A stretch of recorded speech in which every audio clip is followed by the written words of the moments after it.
এক গ্রামে বাস করত হাল্ক।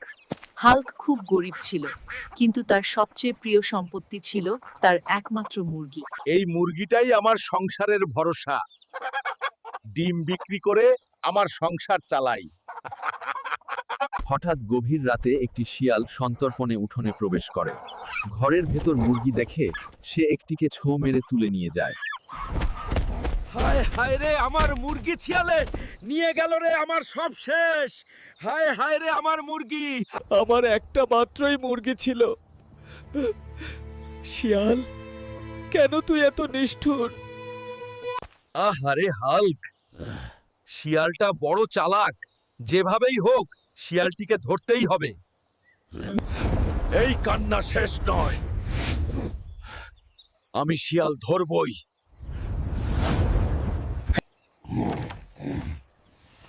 শিয়াল, আজকে তোকে ধরা পড়তেই হবে। আজ রাতে তুই আসবি, আর তখনই ধরা পড়বি। ওরে বাবারে!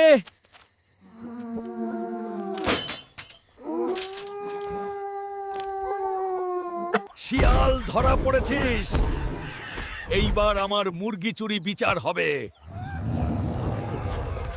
মানুষের ক্ষতি করিস না, গরিবের কষ্ট বুঝতে শিখ।